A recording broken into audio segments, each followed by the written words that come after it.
এই যে কুরবানি কে দিবে? কুরবানি ওই ব্যক্তি দিবে জিলহজ মাসের 10, 11 এবং 12। জিলহজ মাসের 10, 11 এবং 12 এই 3 দিনের ভিতরে কোন ব্যক্তি যদি 7.5 তোলা স্বর্ণ অথবা 52 তোলা রূপার মালিক হয়, অথবা সেই পরিমাণ 7.5 ভরি স্বর্ণ অথবা 52 ভরি রূপা বিক্রি করলে যেই টাকা, এই টাকার পরিমাণ যদি সে মালের মালিক হয়, তাহলে তার উপর কুরবানি করা ওয়াজিব। তাহলে জিলহজ মাসের 10, 11 এবং 12। এটা কিন্তু যাকাতের সিস্টেম না। যাকাতের সিস্টেম হলো বছর, পুরা বছর সে এরকম 7.5 তোলা স্বর্ণ অথবা 52 তোলা রূপার মালিক হইবে, অথবা সেই পরিমাণ টাকা তার নগদ ব্যাংকে অথবা ক্যাশে অথবা ব্যবসায়িক প্রতিষ্ঠানে থাকতে হবে। আর কুরবানির মাসআলাটা হলো শুধুমাত্র 3 দিন। কয়দিন? জিলহজ মাসের 9 তারিখে কারো কাছে একটা টাকাও ছিল না, কিন্তু জিলহজ মাসের 10 তারিখে সে কি হয়ে গেল? সে নেশাব পরিমাণ মালের সম্পদের মালিক হয়ে গেল। তাইলে জিলহজ মাসের 10 তারিখে তার উপর কুরবানি দেওয়া কি ওয়াজিব। এখন কুরবানি কি দিবে? কুরবানি জন্তু কি দিবে? হাদিসের মধ্যে আসছে কুরবানি জন্তুর মধ্যে 1 নাম্বার হলো গরু, 2 নাম্বার হলো মহিষ, 3 নাম্বার ছাগল, 4 নাম্বার ভেড়া। হ্যাঁ, এই সমস্ত জিনিসের মাধ্যমে কি দিবে? কুরবানি। এখন প্রশ্ন হলো, ছাগল, গরু, মহিষ যে ও কুরবানি দিবে, এই জিনিসগুলোর মধ্যে কত বছর হলে সে কুরবানি দিতে পারবে? ওটের ক্ষেত্রে হলো 5 বছর। 5 বছরের কমে যদি কোনো উট হয়, তাকে কি দিতে পারবে না? কুরবানি দিতে পারবে না। গরুর ক্ষেত্রে হলো 2 বছর। 2 বছর থেকে যদি একদিন কম হয়, তাহলে কুরবানি দিতে পারবে না। যারা আমরা গরু ক্রয় করতে যাব, আমরা যে যিনি গরু বিক্রি করবেন, তিনি যদি এরকম ভাবে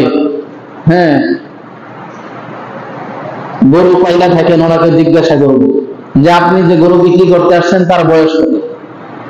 এক্ষেত্রে দাঁত গছাইছে গুগাইছেন, এটা মাসআলা না। মাসআলা হলো বয়স। গরু ছাগলের ক্ষেত্রে কিসের মাসআলা? বয়সের মাসআলা। দাঁত গজাক আর না গজাক এটা মাসআলা না, মূল হলো কি? বয়স।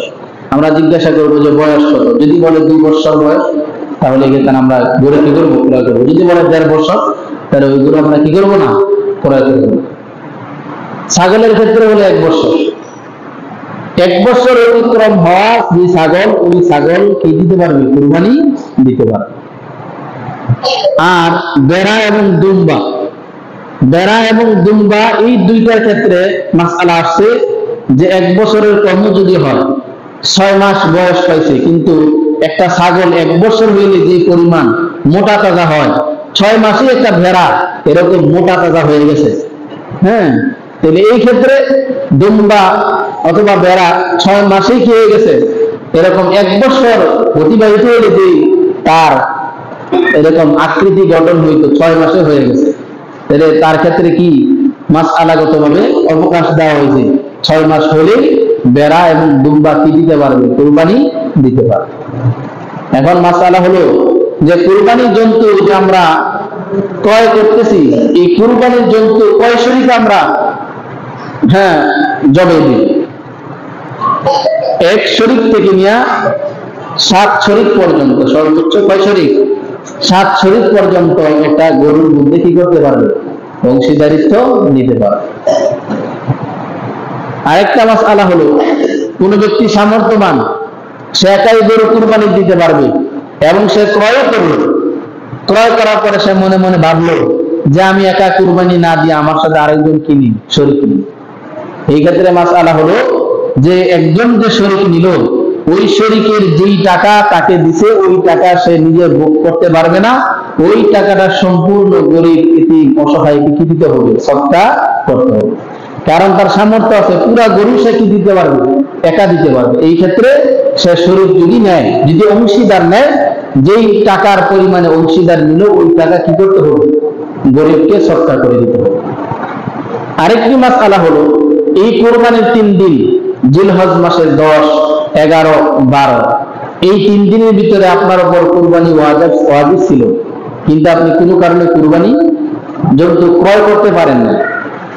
যে কোনো কারণে এরকম হতে পারে, মিস্টেক হয়ে গেছে, বাজারে গেছেন, বাজার এরকম ভাবে আপনার দামে বনে নাই, অথবা আপনি ক্রয় করতে পারেন নাই, তাইলে এই 3 দিনের ভিতরে যদি আপনি জন্তু ক্রয় না করতে পারেন, একটি ছাগল ক্রয় করতে যতটুকু টাকা লাগে সেই পরিমাণ টাকা আপনাকে সদকা করে দিতে হবে। গরিব এতিম অসহায়ের মাঝে কি দিতে হবে? সদকা করে দিতে হবে। আরেকটি মাসআলা হলো, যারা এরকম ভাবে গরু ক্রয় করছেন, ছাগল ক্রয় করছেন, কিন্তু 3 দিনের ভিতরে আপনি কি দিতে পারেন নাই? কুরবানি দিতে পারেন নাই, তাইলে আপনি কি করবেন? এই পুরা ছাগলটা আপনি কি করতে হবে? সদকা করে দিতে হবে। এই পুরা ছাগল কি করতে হবে? যদি 3 দিনের ভিতরে কুরবানি দিতে পারেন, তাহলে এর গোশত আপনার জন্য খাওয়া জায়েজ, হালাল। আর 3 দিনের ভিতরে যদি আপনি কুরবানি না দিতে পারেন, জিলহজ মাসের 10 তারিখে কুরবানি দিতে পারেন নাই, 11 তারিখে কুরবানি দিতে পারেন নাই, 12 তারিখের দিনে কুরবানি দিতে পারেন নাই, তাহলে 13 তারিখে যদি আপনি কুরবানি দেন, এই কুরবানির জন্তুর গোশত আপনার জন্য খাওয়া হালাল নয়। এটা তারিখের ভিতরে, তারিখের সীমাবদ্ধ। যেহেতু তারিখের ভিতরে আপনি করতে পারেন নাই, এই জন্য এর গোশত আপনার জন্য খাওয়া কি না? হালাল নয়। এটা সদকা করে দিতে হবে। যে সমস্ত মাদ্রাসার মধ্যে বোর্ডিং আছে, লিল্লাহ ফান্ড আছে, এতিম অসহায় ছাত্ররা সেখান থেকে লেখাপড়া করে সেখানে খাবার খায়, এরকম আপনার জানাশোনা আছে যে মাদ্রাসার মধ্যে লিল্লাহ বোর্ডিং আছে, ওই বোর্ডিং এ সম্পূর্ণ আপনার গোশতটা কি করতে হবে? দান করতে হবে। আরেকটি মাসআলা হলো শরীকের ক্ষেত্রে, যেমন 7 শরীক না 6 শরীক হইলাম, 5 শরীক হইলাম, 3 শরীক হইলাম, 2 শরীক হইলাম, এর ক্ষেত্রে 7 শরীকের ভিতরে যত শরীক হোক, এই গোশত বন্টন করা কি আছে? সম্পূর্ণভাবে জায়েজ। যেমন আপনি একজনে গরু কিনলেন, গরু কিনা 3 জনের শরীক হয়েছে, 3 জনের শরীকের ভিতরে 3 জনের সমানভাবে ভাগ করে নিছেন, এটা সম্পূর্ণ কি? জায়েজ। ভাগ করার ক্ষেত্রে কারো ভাগে যদি একটা পরিমাণ গোশত যদি বেশি হয়, এই ক্ষেত্রে মাসআলা বলা হয়েছে যে এটা ওই বাকি 2 জনের অংশ থেকে তার অংশে গেছে, এই জন্য মেপে মেপে কি করা? বন্টন করা গোশত। যে আমরা এরকম ভাবে কি করলাম? 2 শরীকে হলাম, 5 শরীকে হলাম, এই গোশতগুলি সুন্দর করে কি করা? বন্টন করা, মেপে মেপে কি করা? বন্টন করা। তাইলে এক্ষেত্রে আর কোনো সমস্যা থাকবে না। আরেকটি মাসআলা হলো, 7 শরীকে আমি শরীক হইলাম, 7 শরীকের মধ্যে শুধু একজন শরীক, সে যে আমাদের সাথে শরীক হইল, তার সম্পূর্ণ ইনকামের টাকা হারাম পথে সে ইনকাম করছে, ওই হারাম পথের ইনকামের টাকা দিয়ে আমাদের সাথে সে কি হয়েছে? শরীক হয়েছে। 6 জনের টাকা হালাল, 6 জনের মেহনত হালাল, 6 জনের সময় হালাল। এই 6 জনের হালাল সম্পদের সাথে একজনের যে হারাম সম্পদ এড হয়েছে, এর দ্বারা বাকি 6 জন সহ পুরা 7 জনের কুরবানি নষ্ট হয়ে যায়। এই জন্য বড় সাবধান। শরীকের ক্ষেত্রে আমরা যে শরীকগুলি দিব, তাদেরকে আমরা জানাই দিব যে আপনি যে টাকা দিবেন, টাকাটা যেন আপনার হালাল অংশ থেকে হয়, আপনার অর্জিত কামাইরা হালাল টাকা থেকে যেন হয়, হারাম টাকা থেকে যেন এখানে না আসে। এই জন্য সবচেয়ে উত্তম হলো নিজের কুরবানি নিজে দেওয়া, এটা হলো সর্বোত্তম। যেমন আপনি একটা ছাগল ক্রয় করলেন, আপনি আলাদাভাবে কুরবানি দিবেন, আপনি হালাল টাকা দিয়ে আলাদা, তাহলে এর মধ্যে 100 পরিমাণ কি? 100 থেকে 100 পরিমাণই, এটার মধ্যে কোনো সন্দেহ নাই। আর 6 জন যে আমার সাথে শরীক হলো, 6 জনের টাকার মধ্যে একজনের টাকার মধ্যে হারাম অংশ থাকতে পারে, আমার জানা নেই। না জানা থাকা সত্ত্বেও সে যদি ইচ্ছাকৃত হোক অথবা অনিচ্ছাকৃত হোক, সে যদি সেখানে এই টাকা দিয়ে থাকে, তাহলে বাকি 6 জনের এরকম কুরবানি কি হয়ে যাবে? নষ্ট হয়ে যাবে। এই জন্য উত্তম হলো নিজের কুরবানি এককভাবে যদি আমরা দিতে পারি তো আলহামদুলিল্লাহ। 2 নম্বর মাসআলা হলো, 7 জন শরীকের মধ্যে 6 জনের নিয়ত হলো আল্লাহ তাআলার জন্য, আল্লাহকে রাজামন্দির জন্য, আল্লাহকে সন্তুষ্টের জন্য, আর একজনের নিয়ত হলো আমি গোশত খাওয়ার জন্য কি হইলাম? কুরবানি হইলাম। বড় কঠিন শরীকের যে মাসআলাগুলি, বড় কঠিন মাসআলা। একজনের নিয়ত হলো কি? আমি গোশত খাবো, আর বাকি 6 জনের নিয়ত আমার গোশত খাওয়ার না, আমার কুরবানি আল্লাহর কাছে আমি কি আমি আল্লাহর জন্য কুরবানি দিলাম। এর একজন যে নিয়ত করলে আমি গোশত খাওয়ার জন্য কুরবানি দিলাম, এই একজনের নিয়তের কারণে বাকি 6 জনের কুরবানি নষ্ট হয়ে যায়। এই জন্য নিয়তকে কি করা, আমরা শুরুতে নিয়তকে কি করব, সহি করব।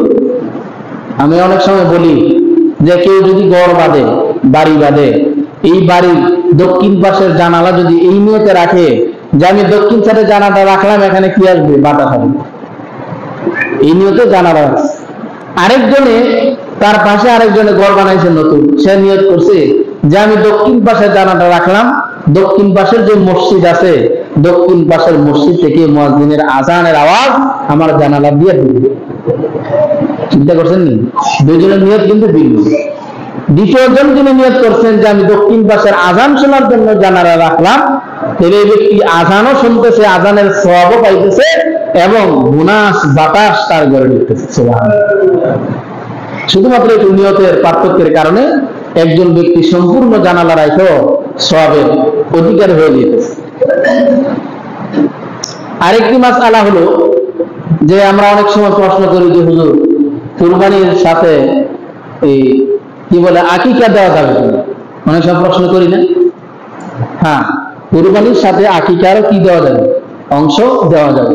যেমন 7 জন শরীকের মধ্যে 2 জনে দিছে আকিকার নাম, আর বাকি 5 জনে কি দিছে, কুরবানির নাম।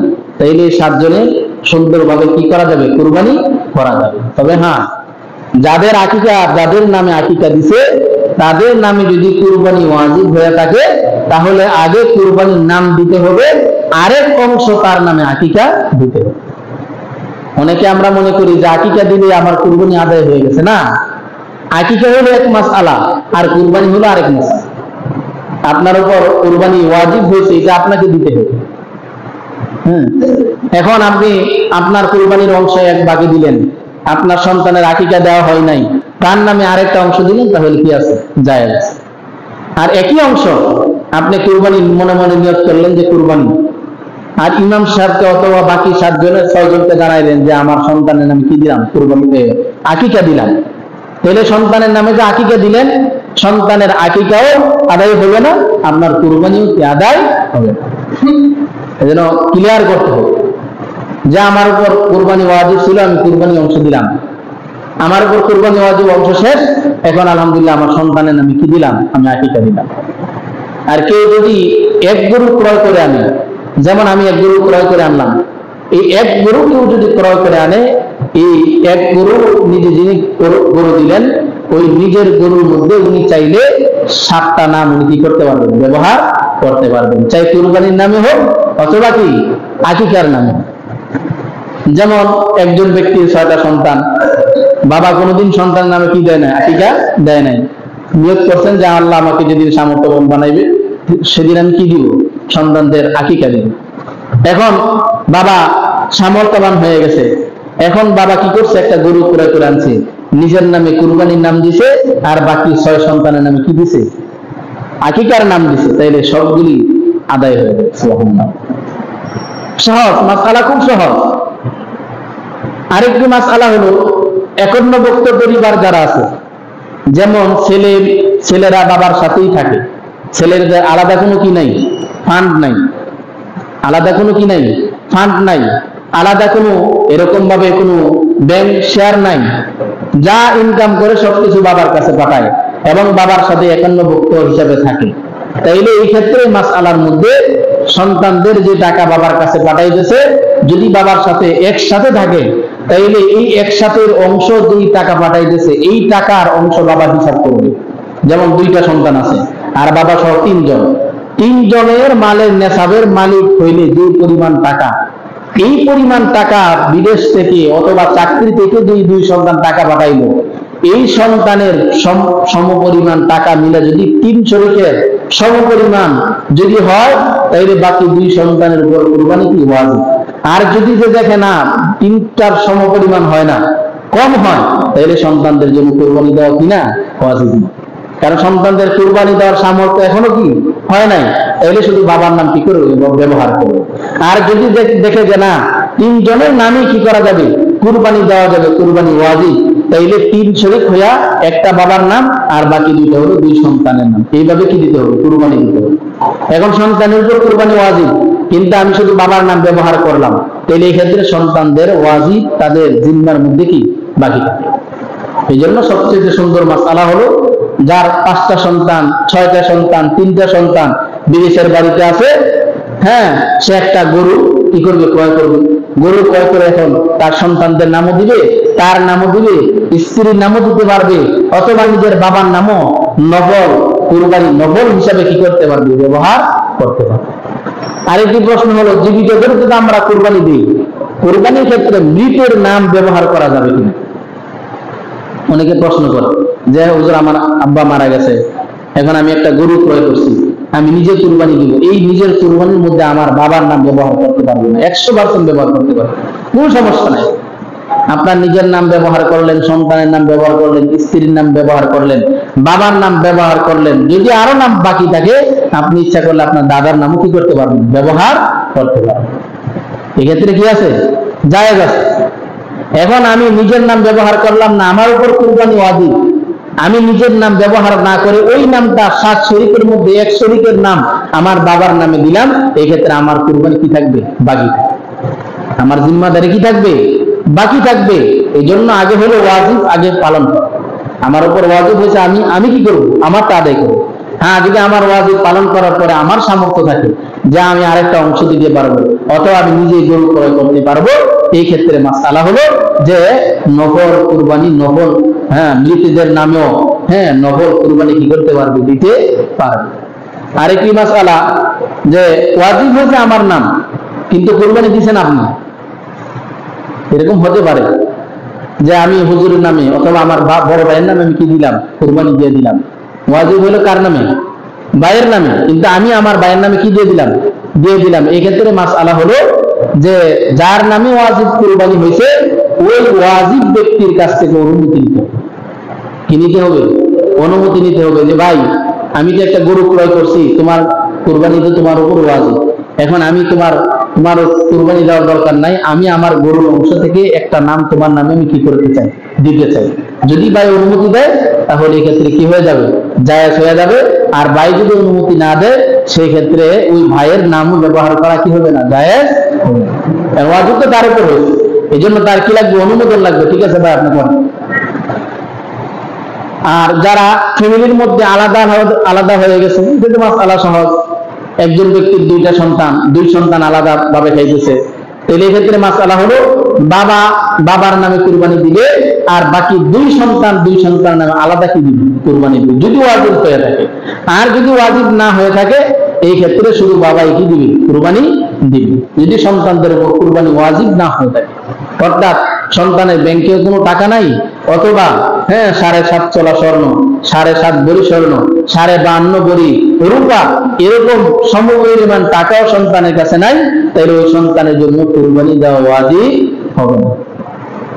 এই জন্য মুহতারাম হাজিরিন, 1 নাম্বার হলো আমরা আল্লাহ তাআলা যাদেরকে আমাদেরকে কুরবানি করার তৌফিক দিয়েছেন, আমরা চেষ্টা করব আমাদের নিয়তকে 1 নাম্বার কি করা?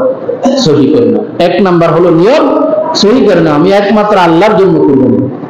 2 নাম্বার হলো 100 পরিমাণ আমি যে টাকাটা ব্যবহার করব ওই টাকাটা যেন হালাল উপার্জন থেকে হয়, এটা চেষ্টা করা। কারণ আমি একজনে হারাম টাকা থেকে দিলাম আর বাকি 6 জনের কুরবানি নষ্ট করে দিলাম, এটা তো আমার একজনের আমলের কারণে 6 জনের আমল নষ্ট হলো। এই জন্য এগুলো থেকে কি থাকা? বিরত থাকা। প্রয়োজন বোধে আমি তাদের সাথে শরীক না হব, আমি শরীক হওয়ার কারণে তাদের শরীক নষ্ট হয়ে যাবে, প্রয়োজন বোধে আমি তাদের সাথে শরীক হব না।